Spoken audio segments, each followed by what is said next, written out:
Hello दोस्तों, आज के इस वीडियो में हम आसियान के बारे में जानेंगे। Association for south east Asian nation, ये जो ऑर्गेनाइजेशन है इसके कौन कौन से कंट्री मेंबर है और इसके साथ में हम ये भी जानेंगे जो आसियान है इसका इस्टेब्लिशमेंट कब हुआ था और इस्टेब्लिशमेंट के पीछे जो है कंट्रीज का क्या इंटरेस्ट है, वो सारी जानकारियां हम इस वीडियो में गेन करेंगे। तो इसके लिए हमारे साथ इस वीडियो में बने रहे। अब देखते हैं कि ASEAN the association for the south east Asian nation, ये हमारा क्या है, इसका आसियान का फुल फॉर्म है association of south east Asian nation is a regional intergovernmental organization comprising of the 10 south east Asian countries. ये क्या है कि आपका साउथ ईस्ट एशिया का ना 10 कंट्रीज हैं। ये 10 कंट्री ने मिल करके जो association of south east Asian nation, ये एसोसिएशन को बनाया हुआ है, ये ऑर्गेनाइजेशन को बनाया हुआ है, ठीक है।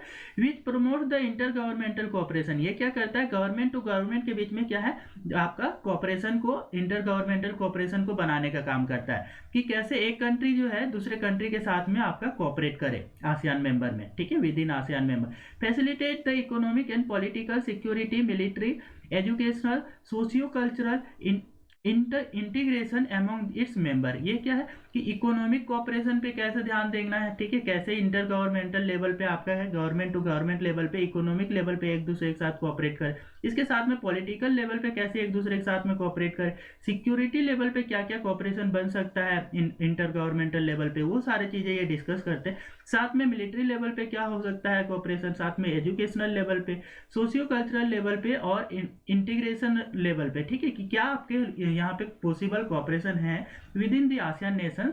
ये सारी चीजें ये क्या करते हैं, डिस्कस करते हैं ये आसियान ऑर्गेनाइजेशन के थ्रू। इसके बाद में हम देखते हैं कि ये जो है कि इसके जो मेंबर्स हैं उसके बारे में देखेंगे कि ये जो कंट्री है वो कौन कौन से कंट्री है। बेसिकली ये क्या है कि ये साउथ ईस्ट एशियन कंट्रीज हैं। तो ये कौन कौन से कंट्रीज हैं, तो 10 कंट्री है टोटल।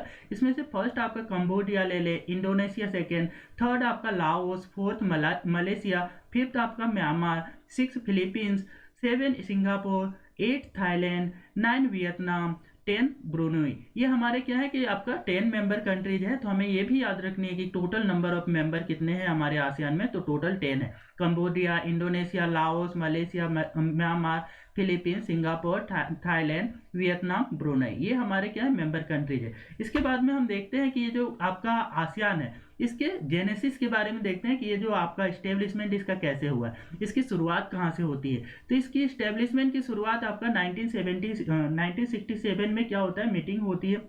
तब आपका association for the south east Asian nation बनाने का आपका ये गवर्नमेंट जो होती है वो डिसाइड करती है। साउथ ईस्ट एशिया के जितने भी आपके 10 मेंबर्स कंट्रीज हैं वो सब आपके क्या करते हैं, डिसाइड करते हैं। ASEAN was founded by the Indonesia, Malaysia, Philippines, Singapore and Thailand. ये क्या है कि आसियान का 1967 में फाउंडेशन होता है। तो पूछा जा सकता है कि आपका इस्टेब्लिशमेंट कब है, तो 1967 में होता है।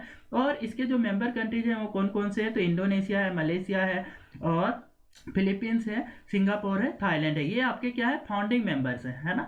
इसके बाद में देखते हैं कि इसका एक्सपांशन होता है, मतलब कि बाद में और भी कंट्रीज हैं ज्वाइन करते हैं। ये 1977 और 1999 के बीच में इसका एक्सपांशन होता है। इसके बाद में और कंट्रीज इसमें जो ज्वाइन करते हैं, और ज्वाइन करने वाले जो कंट्रीज हैं वो आपका ब्रुनई है, वियतनाम है, लाओस है, मलेशिया है एंड कंबोडिया है। इस तरीके से टोटल मिलकर के कितने हो गए, तो आपका 10 मेंबर कंट्रीज बन गए। सबसे बाद में जो ज्वाइन करने वाला कंट्री है वो कंबोडिया है। तो हमें याद रखना है कि सबसे बाद में आपका कौन सा कंट्री है कि आसियान में ज्वाइन किया है, तो ये आपका कंबोडिया है और इसका इस्टेब्लिशमेंट 1967 में हुआ है, ठीक है। तो ये आपका यहाँ से इंपॉर्टेंट चीज है। उसके बाद डेवलपमेंट 2000 से अभी प्रेजेंट सिचुएशन में आपका क्या इसका डेवलपमेंट हुआ है, तो ASEAN underwent institutional and the structural changes, increasing the engagement on the regional and international front. ये क्या है कि आपका इंटरनेशनल फ्रंट पे भी आपका, और ये स्ट्रक्चरल लेवल पे और एक दूसरे के साथ में ये रीजनल लेवल पे भी बहुत ही ज्यादा कोऑपरेशन के साथ में ये प्रोग्रेस कर रही है ये आसियान नेशंस। इसके साथ में देखते हैं कि आपका इनका ऑब्जेक्टिव क्या है आसियान नेशंस का, ठीक है। तो ये आपका इकोनॉमिक इंटीग्रेशन है, दूसरा आपका पॉलिटिकल सिक्योरिटी इंटीग्रेशन है और सोशियो कल्चरल इंटीग्रेशन। ये सारे क्या है कि जो जो लेवल पे आपका एक दूसरे के साथ में इंटीग्रेट कर सकते हैं वो सारे आपके इनके ऑब्जेक्टिव हैं। जैसे इकोनॉमिक इंटीग्रेशन में ये क्या ध्यान देंगे, तो to create a single market, ध्यान देंगे कि क्या है कि आसियान लेवल पे आपका ये ट्राई करेंगे सिंगल मार्केट बनाने का। सिंगल मार्केट तभी बनाया जा सकता है जब ये एक दूसरे के साथ साथ में फ्री ट्रेड एग्रीमेंट करेंगे। And production base with the free flow of the goods, free flow of goods and services की बात करी जा रही है। दैट मीन्स क्या होगा, यहाँ पे ये जो मेंबर्स कंट्रीज होंगे वो फ्री ट्रेड एग्रीमेंट भी करेंगे, ठीक है।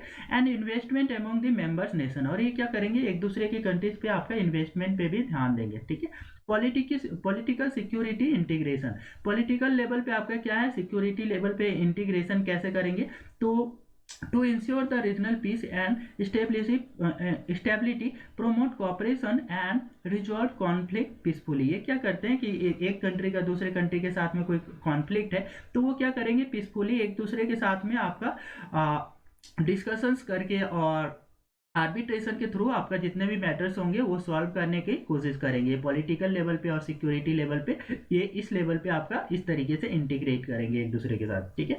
Socio cultural integration, to cultivate the common regional identity and build people oriented, people centred community and caring society. ये क्या करते हैं कि people oriented, people centric, community caring society बनाने की आपका बात कर रहे हैं ना, सोशियो कल्चरल लेवल पे ये इस टाइप से इंटीग्रेट करेंगे। उसके बाद में देखते हैं आसियान जो चेयरमैनशिप है, इसके आसियान मेंबर का जो चेयरमैनशिप है वो कैसा आपका रोटेट होती है, ठीक है। तो ये एनुअली रोटेट होती है। Chairmanship rotates annually based on the alphabetical orders of the English name of the ASEAN member state. जो आपका आसियान मेंबर स्टेट है तो वो चेयरमैनशिप आपका क्या होगा कि टर्न होते रहेगा। एक बार म्यांमार को मिला तो अगली बार थाईलैंड को मिलेगा, अगली बार आपका इंडोनेशिया को मिलेगा। और ये कौन से बेसिस पे आपका टर्न होगी, तो ये आपका अल्फाबेटिकल ऑर्डर पे होगी।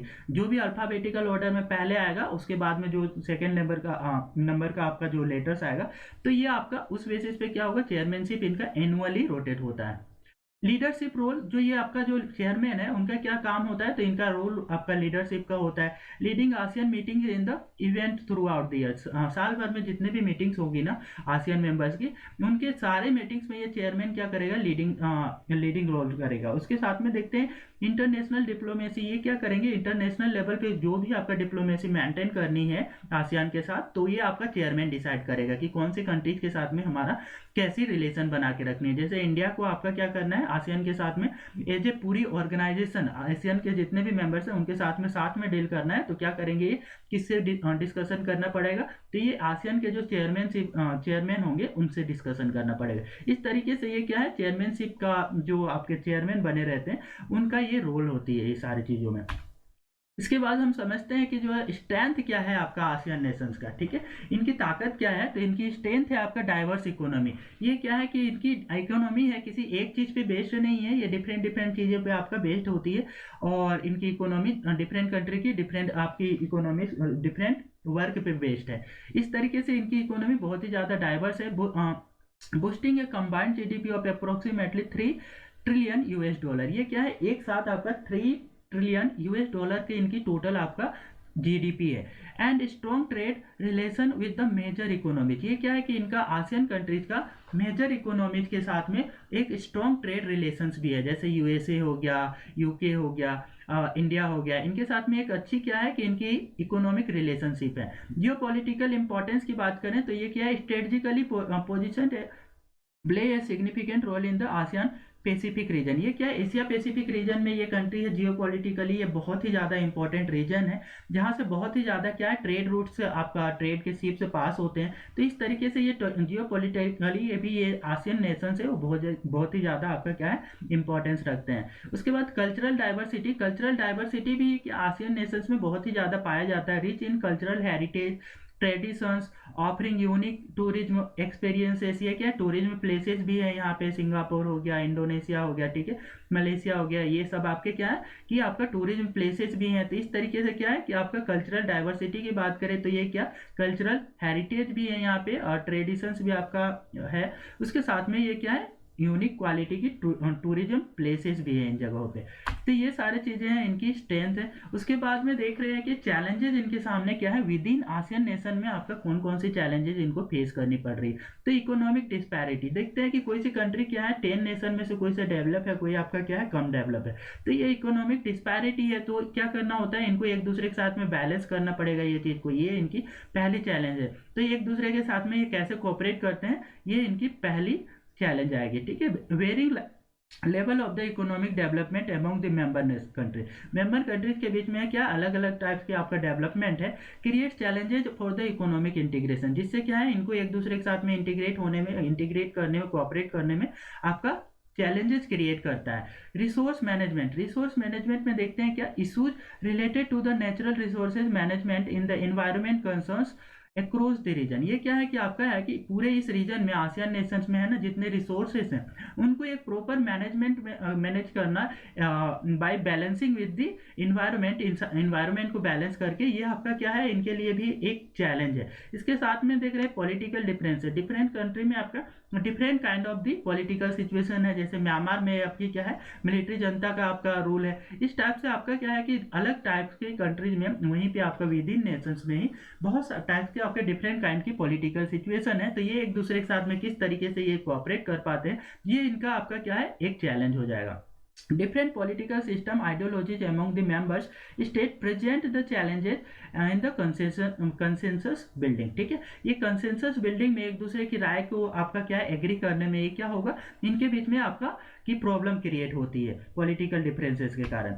इसके साथ में देखते हैं कि क्या कि cooperation between the Indian and ASEAN, ठीक है, कि किस तरीके से है कि कॉपरेशन इंडिया और आसियान नेशन के बीच में बन रही है। तो इंडिया जो है डायरेक्ट 10 मेंबर के साथ में आपका डायरेक्ट डिस्कशन करना चाहता है तो आसियान के साथ में कर लेता है। ठीक है, जैसे आपका क्या है कि ट्रेड एंड इन्वेस्टमेंट, इंडिया क्या है फ्री ट्रेड एग्रीमेंट आपका आसियान नेशंस के साथ में साइन करता है। ठीक है, अब India is committed to enhance the trade business and investment relations with the ASEAN country. क्या चाहता है इंडिया कि आसियान कंट्रीज के साथ में आपका एक अच्छी इन्वेस्टमेंट और साथ में क्या ट्रेड बिजनेस डेवलप करे। उसके साथ में कल्चरल टाइज की बात करें तो ये क्या है efforts to depend the cultural exchanges tourism and the people to people interaction between the India and ASEAN member. क्या कि बहुत ही ज़्यादा क्या है आसियान कंट्रीज और इंडिया जो है कि एक दूसरे के साथ में कल्चरल एक्सचेंजेस और टूरिज्म को प्रोमोट करने के लिए ये क्या करते हैं पीपल टू पीपल इंटरेक्शन को प्रोमोट करने के लिए कोऑपरेट करते हैं between India and ASEAN members. अब देखते हैं कि ये स्ट्रेटेजिक पार्टनरशिप ये जो है कि इंडिया के लिए आपका ये स्ट्रेटेजिक पार्टनरशिप में भी आपके ये नेशंस आते हैं। जैसे आपका क्या है एक्ट ईस्ट पॉलिसी जो है इंडिया का है कि जितने भी आपका एक्ट ईस्टर्न साइड में हमारे जितने भी नेबर कंट्रीज हैं उनके साथ में हम good relation act east policy के तहत मेंटेन करते हैं। तो ये आपका स्ट्रेटेजिक पार्टनरशिप हम क्या करते हैं कि आसियान कंट्री के साथ में स्ट्रेटेजिक लेवल पे भी पार्टनरशिप करते हैं। जैसे building strategic partnership security cooperation and counter common challenges and threat. जो हमारे क्या है क्या पैसिफिक रीजन में इंडो पैसिफिक रीजन में जो कॉमन चैलेंजेस हैं उनको क्या है कि हम काउंटर करने की भी कोशिश करते हैं विद आसियान नेशंस। तो ये आपका क्या है इंडिया और आसियान नेशन के बीच में आपका जो कॉपरेशन है उसके बारे में। अब देखते हैं significance of the ASEAN for India. India के लिए क्या है आसियान कंट्री का सिग्निफिकेंस। जियोपॉलिटिकल इंपॉर्टेंस, पहले तो ये जो आसियान कंट्रीज हैं वो बहुत ही ज़्यादा स्ट्रेटेजिकली एंड जियोपॉलिटिकली आपका बहुत ही इंपॉर्टेंट प्लेसेस है, इनका लोकेशन है। तो इस तरीके से ये क्या जियोपॉलिटिकली बहुत ही ज़्यादा इंपॉर्टेंट रखते हैं इंडिया के लिए। Strategic partnership to counter balance the Chinese influence in the region. ये जो साउथ चाइना सी और जो है पैसिफिक ओशियन और इंडियन ओशियन इनमें क्या है कि आपका चाइना का जो है कि इन्फ्लुएंस बहुत ज़्यादा बढ़ते जा रहा है। तो आसियान कंट्रीज के साथ में मिल करके जो है चाइना को काउंटर बैलेंस किया जा सकता है। ठीक है, ASEAN economic tie market economic level पे बात करें तो ये आसियान लेवल के लिए आसियान कंट्रीज है कैसे इंडिया के लिए इंपॉर्टेंट है। तो क्या है market access of collaboration for the India's economic growth and regional stability. ठीक है, इंडिया के रीजनल स्टेबिलिटी के लिए आपका क्या है कि ये आपका एक सुइटेबल मार्केट भी प्रोवाइड करती है आसियान नेशंस। इसके साथ में देख रहे हैं क्या कल्चरल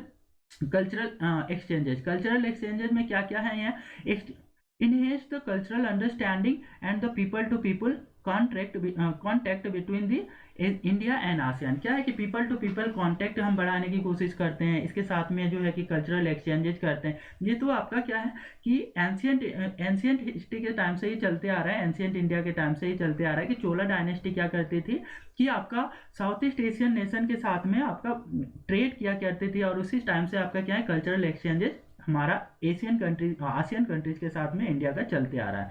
ये अब इसके बाद में हम समझते हैं की कंक्लूजन क्या है, ठीक है, कि यूनिटी एंड इंटीग्रेशन, ये जो है आसियान नेशन का ये क्या है, किस टाइप से फंक्शन कर रही है, तो ये एक यूनाइट कर दी है जितने भी आपका साउथ ईस्ट चाइना में, सॉरी साउथ ईस्ट आपका पैसिफिक ओशियन में जितने भी कंट्रीज हैं, साउथ ईस्ट एशिया में जितने कंट्री है वो क्या हो गए, यूनाइट होकर के काम कर रहे हैं, ठीक है। तो unity and integration, ASEAN had made a remarkable progress in the regional cooperation, contributing peace and prosperity in the Southeast Asia. Ongoing challenges क्या हैं, तो continued effort are essential to address the economical, political and security challenges for the stronger and more interconnected ASEAN community. इसके साथ में है कि promising future with the shared goals of the commitment, ASEAN remains a driver for regional development and the stability. क्या है कि ASEAN जो है कि आपका रीजनल डेवलपमेंट के लिए भी आपका साथ में काम करती है। ये हमारा क्या था कि इनका कंक्लूजन में हो गया। तो आसियान के बारे में जितना भी डिटेल हमारा समझने का था वो हमने इस वीडियो के थ्रू कंप्लीट किया। यदि ये वीडियो आपको अच्छा लगा तो कृपया लाइक शेयर और सब्सक्राइब कर दीजिए।